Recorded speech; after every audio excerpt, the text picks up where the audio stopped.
Nous sommes à Monaco, ce petit État qui concentre le plus de milliardaires par kilomètre carré au monde et qui, pour tous, symbolise le luxe, l'élégance et la sécurité. Alors nul n'aurait pu imaginer que dans ce pays surnommé la perle de la Méditerranée, un tragique fait divers puisse survenir. La légende dit qu'à Monaco, on peut laisser une rivière de diamants sur le siège arrière de sa voiture, ne pas verrouiller les portières et qu'il n'y a absolument aucun risque de se la faire voler. Donc c'est un des États les plus sécurisés du monde. Il y a des caméras partout, une police omniprésente. Et pourtant, le 6 mai 2014, le Rocher, comme on le surnomme, est frappé en plein cœur. On va à Monaco, où le Rocher est endeuillé après la mort d'Hélène Pastor. Le prince Albert a exprimé sa profonde compassion. Pour l'avoir vécu en direct, à ce moment-là, c'est l'incompréhension. Hélène Pastor, c'est pas n'importe qui, c'est l'héritière d'un grand empire immobilier qui s'appelle Pastor. D'ailleurs, on appelait Hélène Pastor la vice-princesse. Le fait qu'elle se fasse assassiner dans des conditions quand même atroces, on a l'impression que c'est un vulgaire règlement de compte, tout ça fait que c'est vraiment une affaire qui sort de l'ordinaire.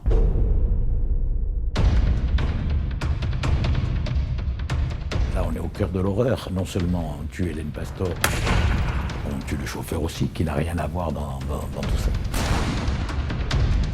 À Monaco, c'est une affaire d'État, le décès d'Hélène Pastor.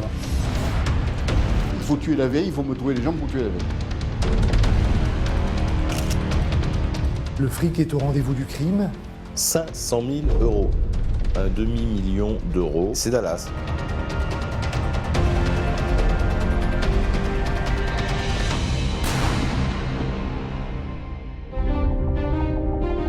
Monaco, le paradis des milliardaires.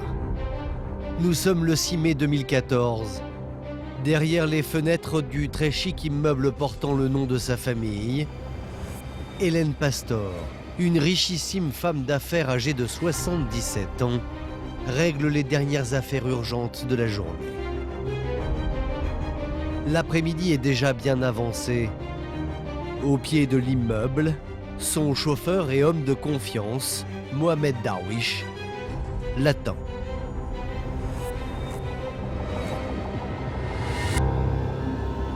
Mon père, il travaille à peu près depuis 15-16 ans chez Madame Pastor. Et c'est quelqu'un, je crois, qui a toute la confiance d'Hélène Pastor, qui est à la fois son cuisinier, son majordome, son chauffeur, peut-être même son confident. En ce 6 mai 2014, Mohamed Darwish, le majordome, qui connaît parfaitement les habitudes de sa patronne, sait exactement où il doit la conduire. Car depuis 5 mois, tous les jours à la même heure, Hélène Pastor et son chauffeur quittent Monaco pour se rendre à une vingtaine de kilomètres de là. Ici, à l'hôpital Larcher de Nice, où est hospitalisé Gildo, le fils de Madame Pastor. Il a 47 ans et il vient de subir un grave accident vasculaire. Elle venait tous les jours. C'était son habitude et voilà. Moi, je ne pouvais pas parler et j'étais allongé. Il faut lui dire que je marchais pratiquement pas, je parlais pas très bien du moins, mais elle venait me voir tous les jours, 1 heure. Ce 6 mai, il est 19 h lorsqu'Hélène Pastor s'apprête à prendre congé de son fils. À cet instant, ni l'un ni l'autre ne se doutent qu'à l'extérieur, 2 hommes viennent de prendre position sur le parking de l'hôpital. Le compte à rebours vient de commencer. Dans quelques secondes, le monospace noir va être la cible d'une terrible attaque à main armée. Et à l'instant où il sort du parking et qu'il tourne à droite pour emprunter la route, une personne surgit et tire avec un fusil de chasse. Alors 2 coups de feu. Le premier en direction d'Hélène Pastor. Et le second va rentrer en partie le canon dans la voiture pour tirer sur M. Darwish. La riche héritière et son chauffeur viennent de tomber sous les balles d'un commando. À quelques dizaines de mètres de là, cloué sur son lit, Gildo, le fils d'Hélène, comprend très vite que quelque chose de grave vient de se produire. Je sens une sorte de panique, je comprends pas ce qui se passe. Et puis un garde, enfin un homme de la police se met en travers de ma porte et bloque l'accès. Et puis j'appelle la directrice et elle me dit le chauffeur de votre mère et votre mère ont été touchés. Je suis hyper inquiet. Mon épouse vient me voir et elle me dit j'ai parlé avec la directrice et il faut que tu t'en ailles. Le personnel de l'hôpital est sur les dents. Gildo n'est pas n'importe qui. Propriétaire de l'écurie de course automobile de Monaco, c'est surtout un proche du prince Albert. De manière très plus que voilà, secrète, il a été décidé tant par la famille que par les autorités de monégasques qu'il valait mieux qu'il rentre à Monaco pour sa sécurité.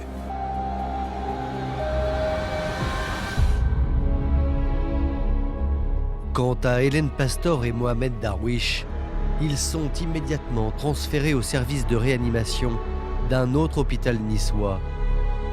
Leur pronostic vital est gravement engagé. Et pour des raisons de sécurité, Hélène Pastor sera admise sous un faux nom. Sur les lieux de la fusillade, moins d'une demi-heure après la tragédie, la scène de crime est gelée.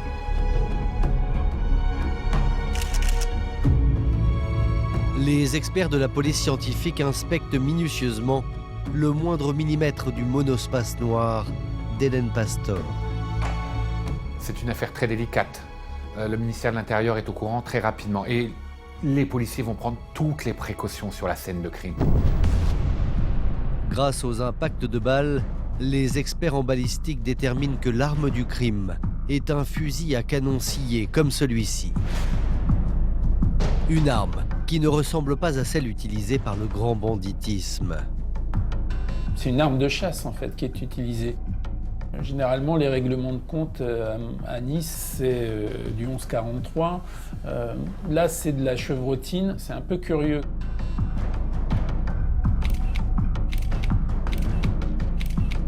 Étrange en effet. D'autant que l'hypothèse du crime crapuleux va elle aussi être écartée.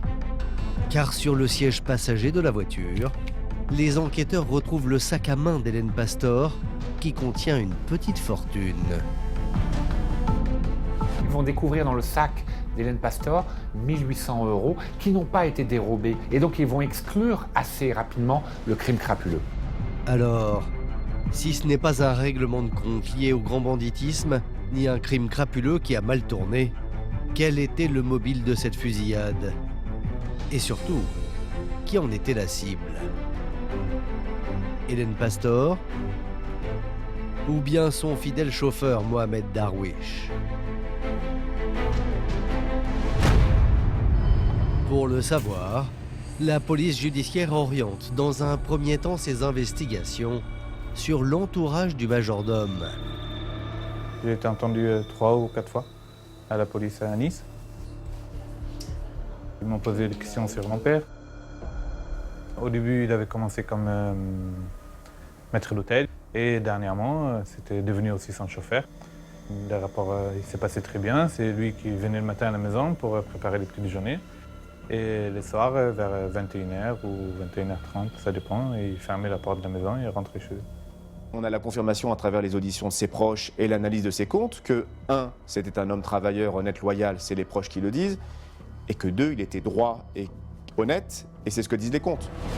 Donc, rien dans la vie du majordome n'explique qu'il ait pu être la cible d'un règlement de compte. reste que l'homme va être la première victime de cette tuerie. 4 jours après les faits, Mohamed Darwish succombe à ses blessures.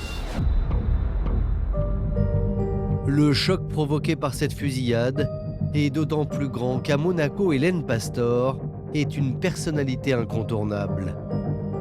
Car cette famille est une dynastie de riches propriétaires immobiliers qui ont façonné ce rocher devenu la perle de la Méditerranée. On estime que la famille Pastor possède à peu près 1/5 de l'immobilier monégasque.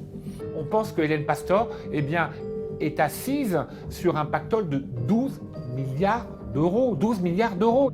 Sous l'impulsion de Régnier, c'est une des familles qui a su développer notamment toutes ces constructions sur le littoral monégasque. D'ailleurs, on appelait Hélène Pastor la vice-princesse parce que on ne peut rien faire à Monaco sans l'aval de la famille Pastor. Pourtant, malgré une telle richesse, Hélène Pastor est une femme à l'apparence simple, bien loin du bling-bling et des histoires sulfureuses qui font le succès des magazines People. Elle était discrète, élégante, travailleuse et se consacrait essentiellement à ses affaires. C'était une dame très gentille, très généreuse, très agréable. Et, elle avait son caractère, comme tout le monde sait, mais elle était très juste. Hélène, c'est la gestion excusez-moi l'expression, bon père de famille, d'un patrimoine immobilier, donc on gère à l'ancienne. Mais Hélène Pastor n'est pas seule pour gérer les appartements et immeubles de la famille. La milliardaire est assistée de sa fille aînée, Sylvia. Je partage les tâches, alors Hélène Pastor a un regard général sur l'ensemble des activités et Sylvia se consacre de manière très régulière et rigoureuse à la comptabilité et à l'entretien du patrimoine. Côté vie privée, les policiers ne trouvent aucune aspérité à laquelle se raccrocher pour expliquer un tel guet-apens. On sait simplement qu'elle a eu 2 maris avec qui elle a divorcé et avec chacun de ses maris, elle a eu un enfant, Sylvia d'abord et Gildo ensuite. Sans vouloir parler pour le compte du peuple monégasque, mais donc pour l'avoir vécu en direct, à ce moment-là, c'est l'incompréhension. À Monaco, tout le monde se demande bien qui a pu oser s'attaquer à l'une des femmes les plus riches du Rocher. Seule Hélène Pastor connaît peut-être le nom de son meurtrier.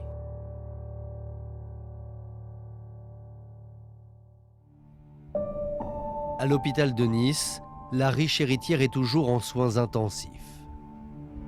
Mais les policiers obtiennent finalement l'autorisation d'aller l'interroger.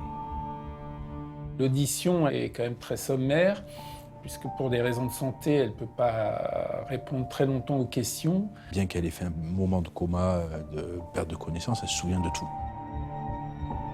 Et voici très exactement ce qu'Hélène Pastor raconte aux enquêteurs sur son lit d'hôpital. Je suis montée dans la voiture. J'ai vu sur le côté droit un noir avec une arme qu'il a levée sur moi. Et après, elle décrit cette arme qui est mise sur la porte pour tirer un autre coup. La milliardaire a visiblement des choses à dire. Mais à cause de la fatigue, l'audition doit s'arrêter. J'ai peur. Je veux vous revoir car j'ai des choses à dire. En réalité, ce seront les derniers mots de l'audition d'Hélène Pastor. Car la riche héritière va perdre connaissance sans avoir trouvé la force de désigner son assassin. Elle ne se réveillera jamais.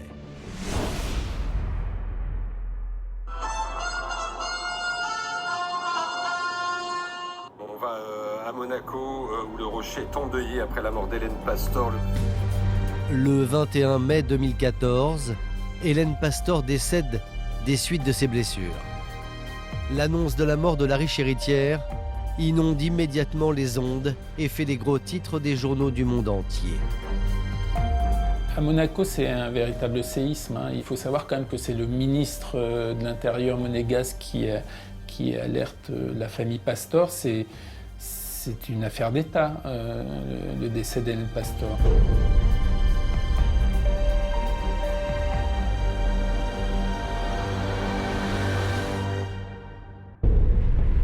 Avec la mort d'Hélène Pastor et de son majordome, c'est toute la police de Nice qui est mobilisée.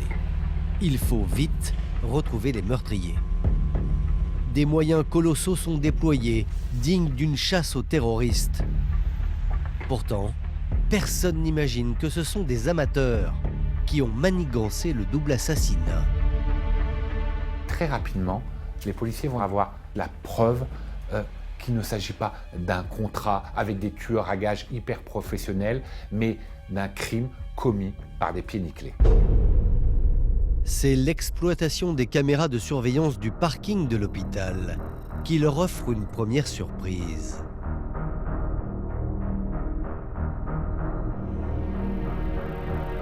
Sur ces images, les policiers voient distinctement l'homme qui a tiré. Et ce n'est pas tout. Il y a un deuxième homme, un peu plus loin, coiffé d'une casquette rouge, vraisemblablement chargé de faire le guet. Ils agissent pratiquement à visage découvert. Et donc ça va permettre de faciliter en partie le tracé, notamment par l'exploitation de toutes les vidéosurveillances.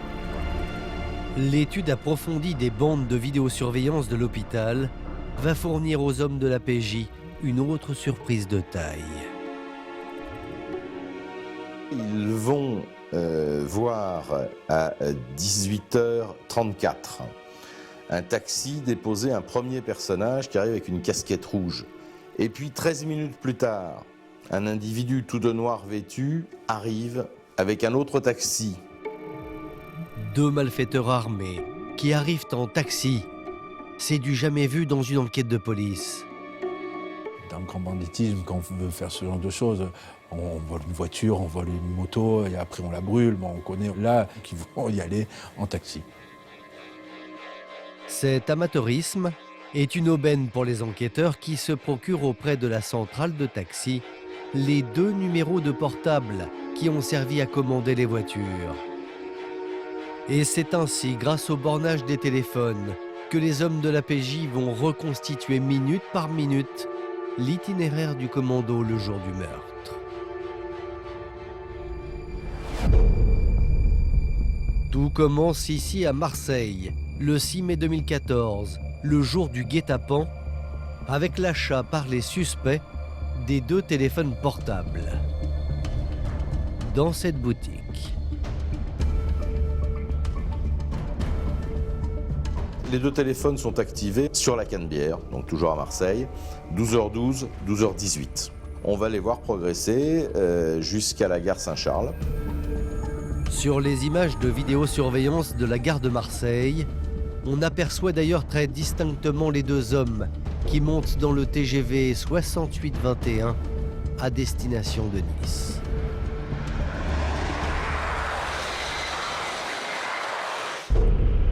À leur arrivée, les suspects sont à nouveau repérés à 15h39 par les caméras de vidéosurveillance de la gare.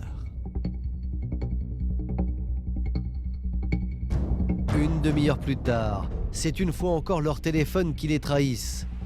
Ils activent un relais implanté à quelques mètres de cet hôtel. Ils vont aller prendre une chambre. Ils vont rester à l'hôtel, prendre une douche. C'est une des choses où on n'a pas eu vraiment d'explication. Certains pourraient dire avant de passer à l'acte, il fallait prendre une bonne douche de manière humoristique, mais c'est vrai que avec un peu de cynisme. 50 minutes avant l'attaque à main armée, comme on le voit ici, l'homme à la casquette rouge, le guetteur, part le premier de l'hôtel en taxi. Il est alors 18h18. Puis, 7 minutes plus tard, c'est au tour du tueur de quitter l'hôtel et de prendre lui aussi un taxi pour se rendre à l'hôpital.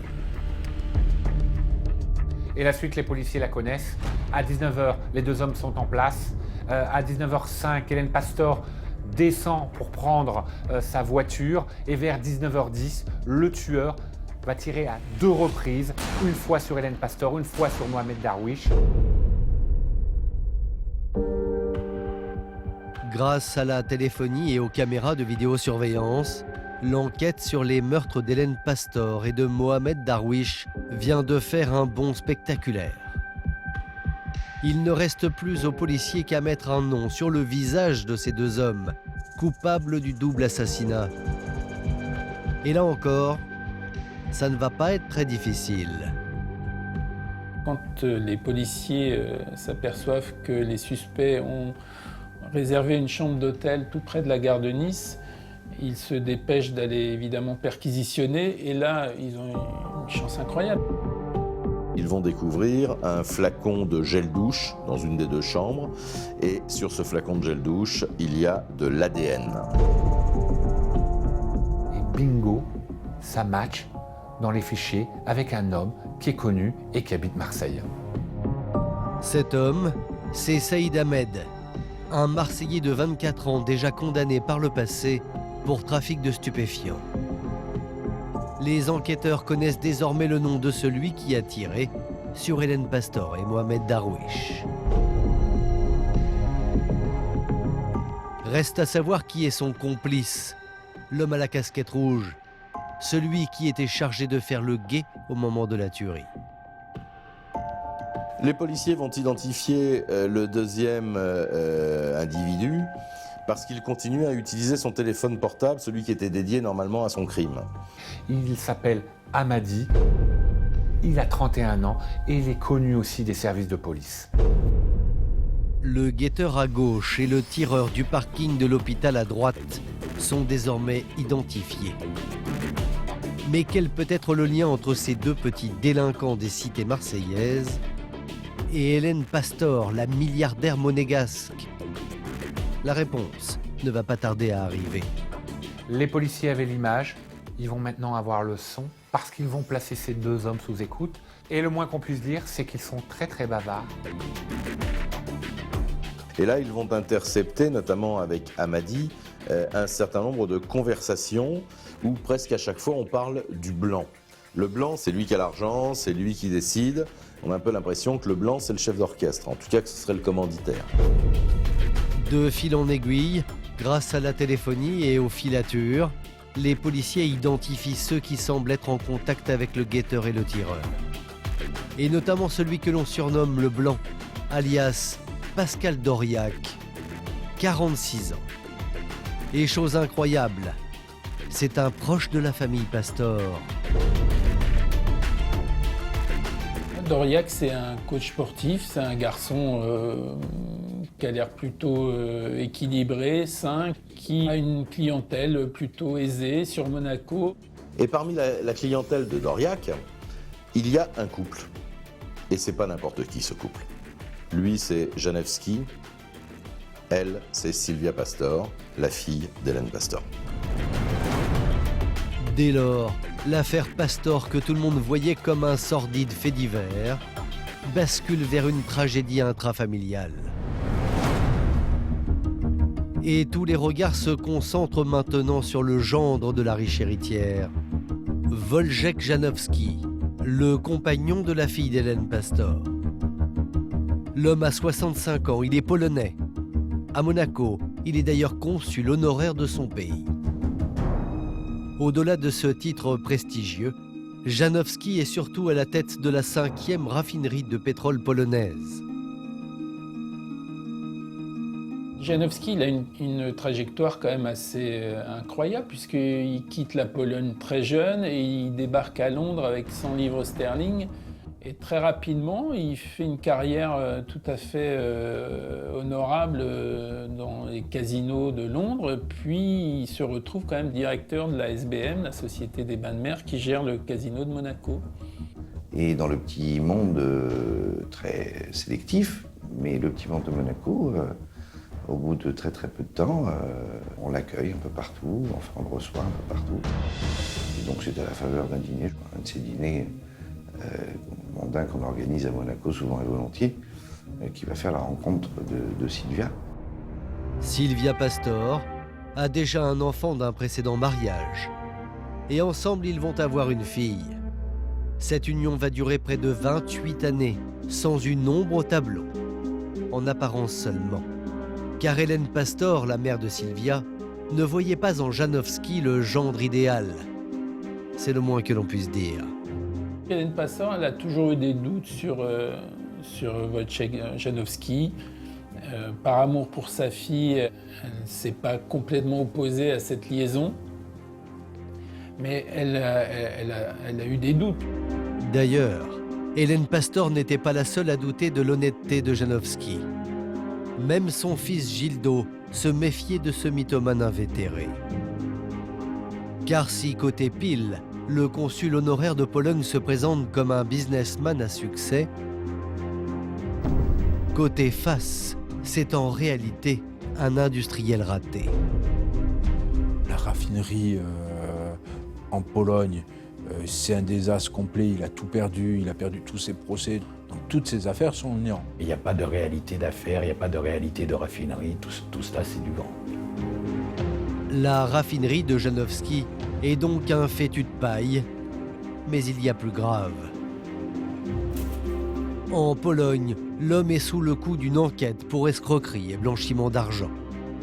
Et les enquêteurs se demandent si le gendre n'a pas voulu faire main basse sur la fortune de la famille Pastor. En épluchant les comptes bancaires de Janowski, les policiers s'aperçoivent que ce dernier se sert abondamment de l'argent que la milliardaire Hélène Pastor verse tous les mois à ses enfants.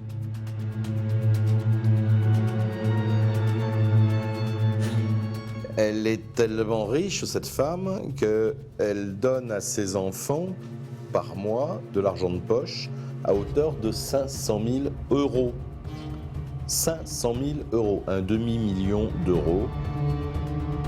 C'est un don mensuel que cette riche mère fait à son fils et à sa fille, et libre à eux d'en disposer comme ils le souhaitent. Sur les 500 000 euros que verse chaque mois Hélène Pastor à sa fille, la majeure partie de cet argent est siphonnée par Janowski. Janowski a pris la main sur la comptabilité de la famille. C'est lui qui s'occupe des comptes. Il y a quelques exemples qui sont significatifs, c'est qu'il achète un yacht pour la famille et il fait croire à Sylvia que le yacht coûte 4 millions d'euros alors qu'en réalité il n'en coûte que 3. Il fait croire à Sylvia que les études des enfants coûtent 500 000 euros, en réalité c'était 150 000. Il a quand même détourné en 18 mois 7,5 millions d'euros. Cela ne fait plus de doute. Janowski est un escroc. Mais l'escroc se doublerait-il d'un assassin? Les policiers vont amasser d'autres éléments qui accablent un peu plus le gendre. Car 3 mois avant la mort d'Hélène Pastor, les comptes bancaires de Janowski affichent plusieurs centaines de milliers d'euros de retrait, tout en liquide. Février, 77 000 euros. Mars, 74 000 euros. Et avril, 97 000 euros. Le tout en espèces, en cash. Les enquêteurs acquièrent la conviction que cette somme d'argent, plus de 200 000 euros, est le prix du contrat payé par Janowski pour faire assassiner sa belle-mère. Et que son complice dans cette entreprise criminelle n'est autre que son coach sportif, Pascal Doriac. L'analyse des relevés téléphoniques des deux hommes révèle des échanges au moment clé de cette affaire. Au moment de l'assassinat, il y a des textos qui sont échangés, des appels. Au moment du décès de Hélène Pastor, il a à peine sorti de la chambre d'hôpital, il envoie un SMS à Doriac. On ne sait pas ce qui se raconte, mais la chronologie est pour le moins troublante. De l'argent détourné, des retraits en liquide, des contacts téléphoniques suspects, autant d'éléments qui mis bout à bout semblent confirmer que Janowski pourrait bien avoir commandité le double assassinat.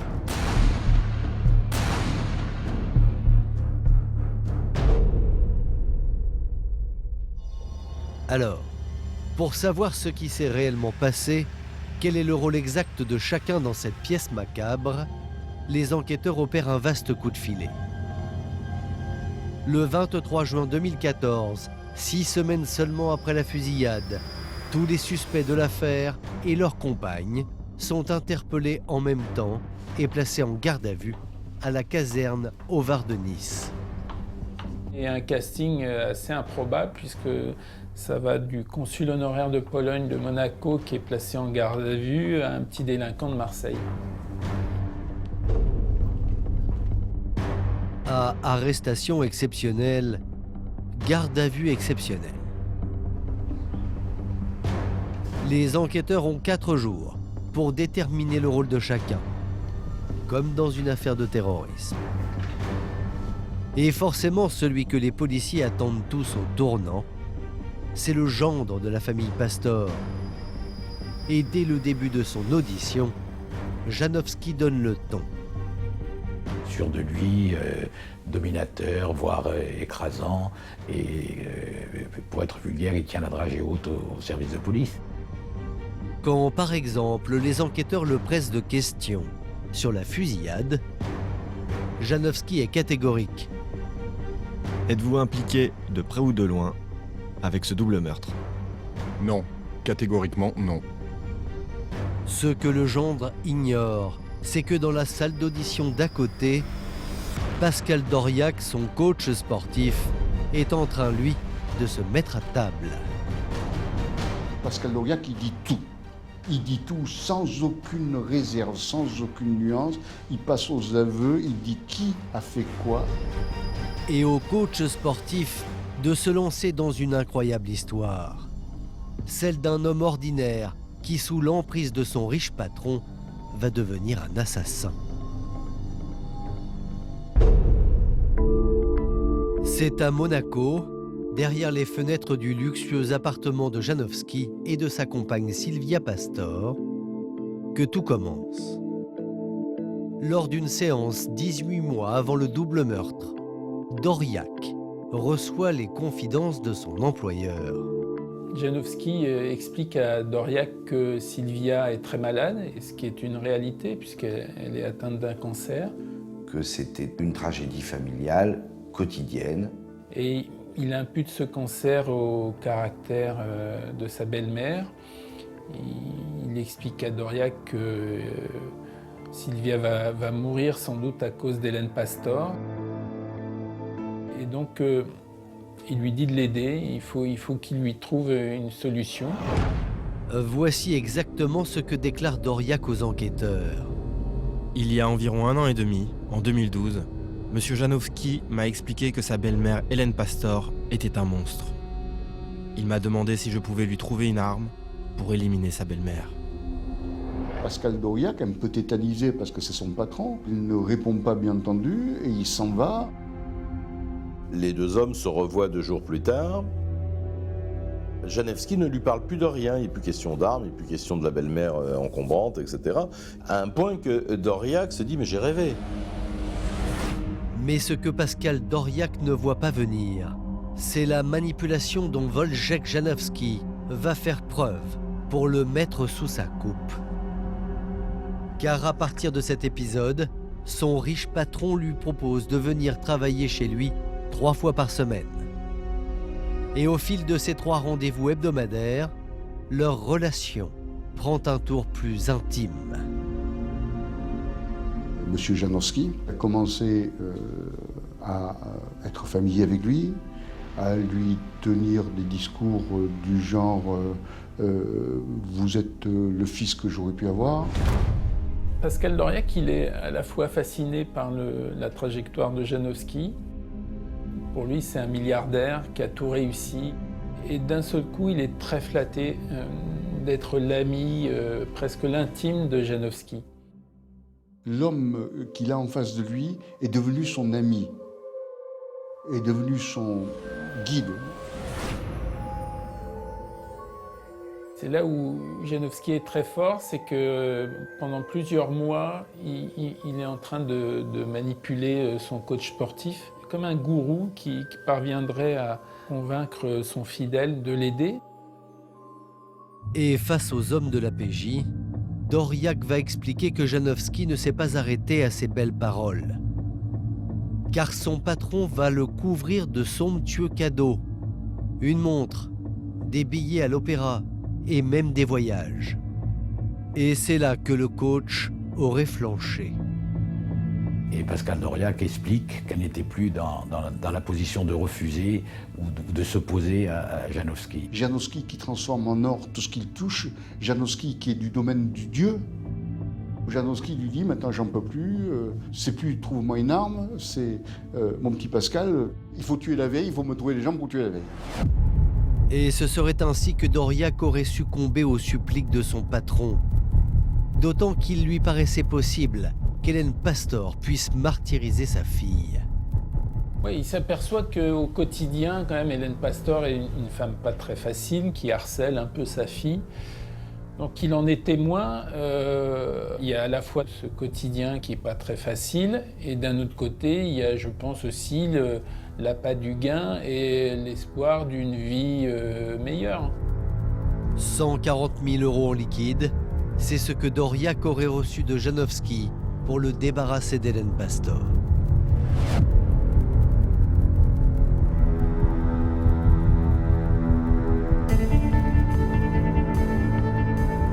Quelques semaines seulement avant le double assassinat, pour l'aider à trouver les membres du commando, Pascal Doriak aurait fait appel à son beau-frère, qui habite dans une cité marseillaise. Et c'est ainsi qu'Amadi, souvenez-vous l'homme à la casquette rouge, chargé de faire le guet devant l'hôpital, débarque dans cette histoire. Amadi le guetteur, il n'a plus un sou, il n'a plus d'argent, c'est pour ça qu'il va dire oui. Mais il a besoin d'un autre homme, la pièce principale, le tueur. Il va courir dans tout Marseille, il va aller dans la cité de la Joliette, et parmi les jeunes qui traînent, qui tiennent le mur, eh bien il va en trouver un. Il s'appelle Saïd Ahmed, le tireur qui va abattre Hélène Pastor et Mohamed Darwish.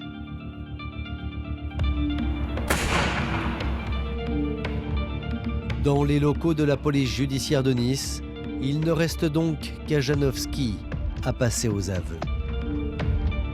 Mais l'homme résiste.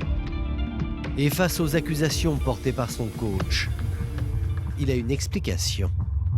Janowski finit par admettre qu'il a payé Doriak, mais que ce n'était pas du tout pour exécuter sa belle-mère. Il va expliquer aux enquêteurs qu'en fait, il a été victime d'un chantage de la part de son coach sportif depuis maintenant 2 ans. Janowski dit Doriak me menaçait mes proches, et j'ai été contraint de lui donner de l'argent pour assurer ma sécurité. Seulement les policiers n'en croient pas un mot. Mais plutôt que de le contredire, les enquêteurs choisissent de prêter une oreille attentive à ses propos. Une stratégie qui va s'avérer payante. Pendant 4 auditions, il va raconter sa vie. En se contredisant un petit peu, parce qu'il y a toujours cette volonté de vouloir présenter un profil extraordinaire, de businessman extraordinaire. Donc il va parler qu'il gagne plusieurs millions d'euros par an de revenus.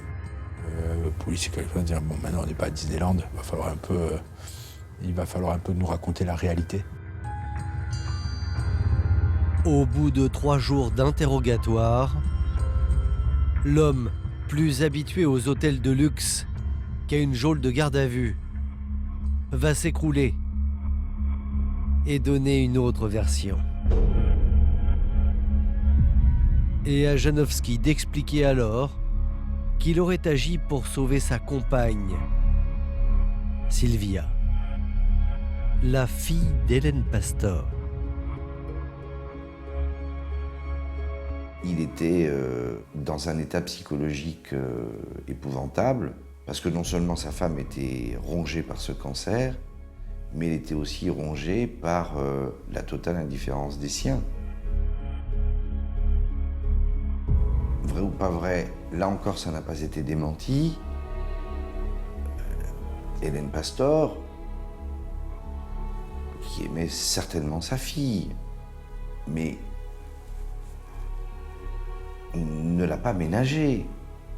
Elle était, semble-t-il, toujours aussi agressive, exigeante avec sa fille, alors qu'elle traversait ce moment extrêmement difficile. Il explique qu'en réalité, il souffrait de voir que sa compagne était soumise aux volontés et aux pressions de Madame Hélène Pastor, que cette souffrance lui était devenue insupportable. Il considérait que là, on avait atteint un point de non-retour et qu'il ne pouvait pas accepter ce mépris qu'on manifestait à celle qui partageait sa vie.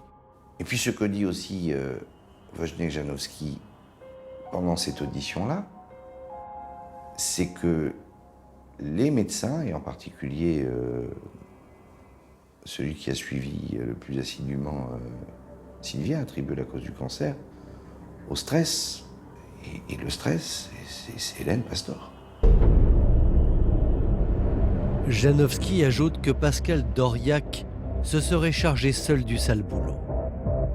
Car au vu de sa position plus que respectable, il ne pouvait en être autrement.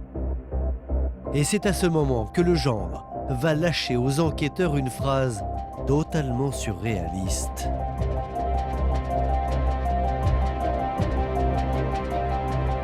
J'ai délégué et j'attendais le résultat. C'est comme quand je travaille avec mes collaborateurs. C'est le même principe que le management. Les hommes de la PJ viennent de recueillir les aveux de celui qui est bien le commanditaire du meurtre de sa belle-mère et de son chauffeur. Des aveux qu'il va d'ailleurs renouveler le même jour dans les couloirs du commissariat à sa compagne Sylvia, autorisée à lui parler quelques minutes.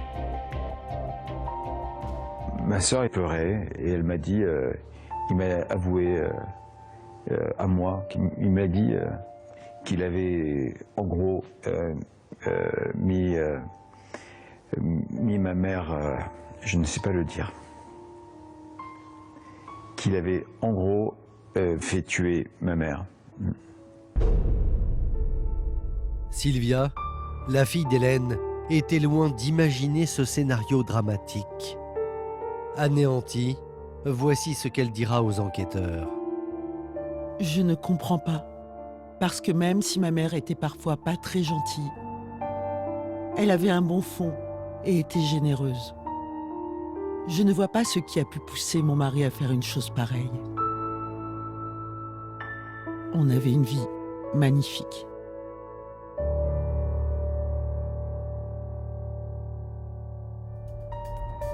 Pour les hommes de la PJ, ces aveux sonnent comme le dénouement d'une enquête hors norme. 6 semaines après le double assassinat, les policiers ont réussi à obtenir les aveux des principaux suspects. À l'issue de ces gardes à vue, Janowski et Doriac, ainsi que le tireur et le guetteur, sont mis en examen pour assassinat en bande organisée et écroués. Avec eux, 4 autres intermédiaires finissent eux aussi en prison. Dès le lendemain, ce nouvel épisode judiciaire défraie la chronique.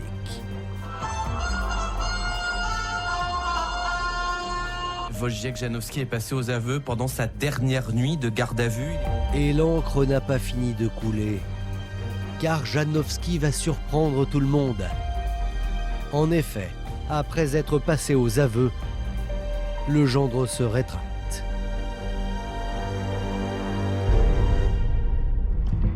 Lors de sa première comparution devant le juge d'instruction, Janowski affirme désormais que ses aveux lui auraient été extorqués sous la menace. Voici ce qu'il déclare. J'ai vu beaucoup de choses horribles à cause de la Deuxième Guerre mondiale. Torture, camp de concentration, et là, c'était pire. Voilà, il explique que voilà, il était sous pression, qu'il a été malmené, qu'il a été maltraité, et à partir de là, il va constamment clamer son innocence. Mais pour la justice, ce n'est que le discours d'un homme qui veut sauver les apparences. D'autant que le mobile semble clair, l'appât du gain. Janowski, il avait une vie au plan matériel assez avantageuse, grâce à Sylvia et grâce à la famille Pastor, mais il n'était pas marié avec Sylvia. Et puis à un moment donné, il a pris conscience que sa compagne était atteinte d'un cancer, que si elle était atteinte d'un cancer et si elle venait à décéder, mais lui se retrouverait sans revenu. Et que par conséquent, ça n'était fini de ce mode de vie. Fini la vie de prince, fini les yachts, fini les belles soirées. Et ça, pour lui, c'est 28 années à monter chaque barreau de l'échelle sociale, à accumuler cette fortune, cette notoriété, cette respectabilité. Il était hors de question pour lui de retourner dans le caniveau.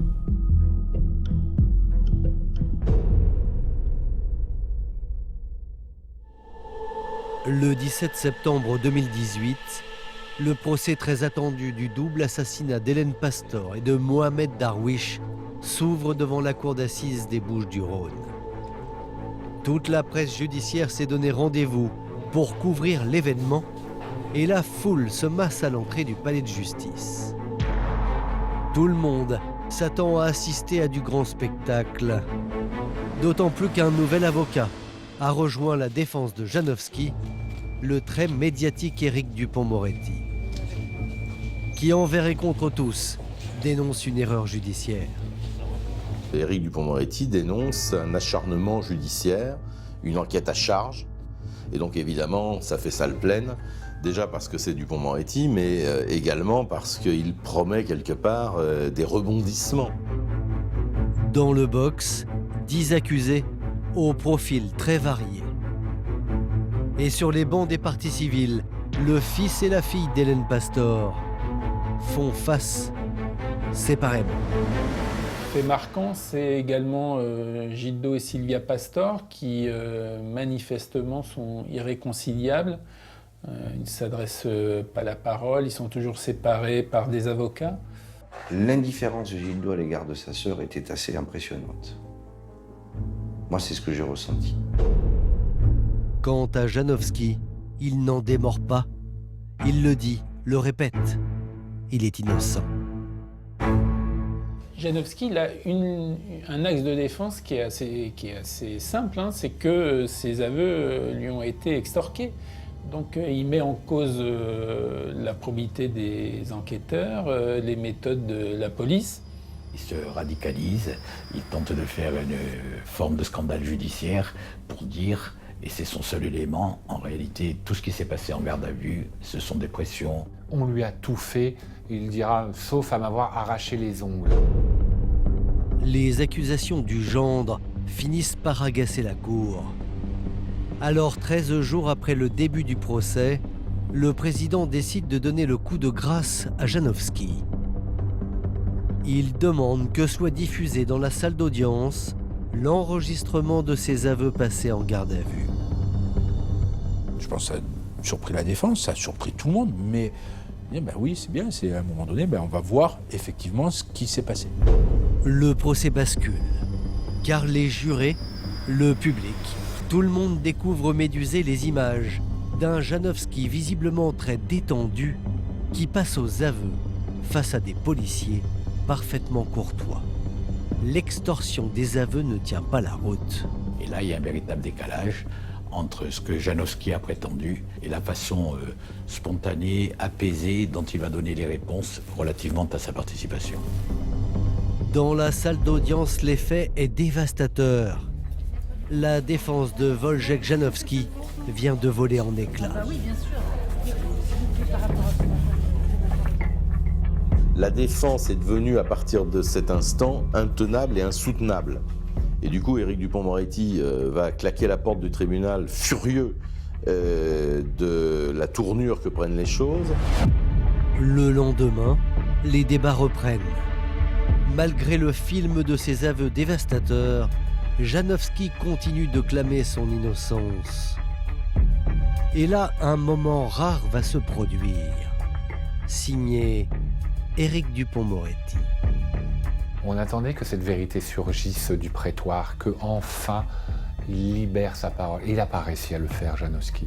C'est son avocat qui voyait que la situation devenait désastreuse, qui a dit « Eh bien, je vais le dire à sa place parce qu'il ne sait pas le dire et je vais vous l'expliquer. »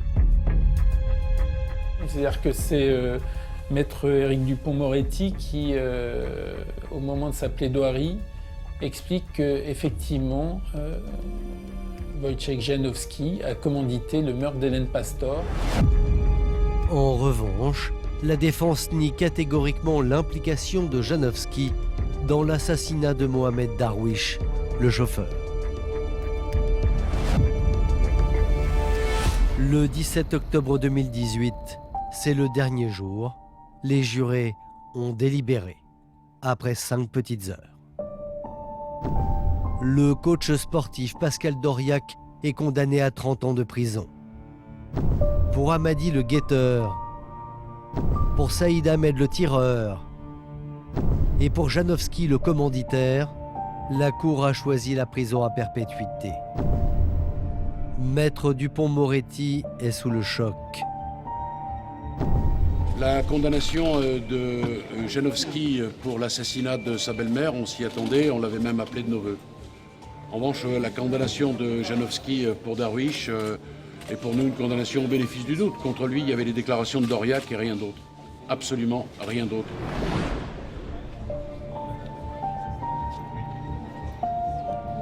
Ce verdict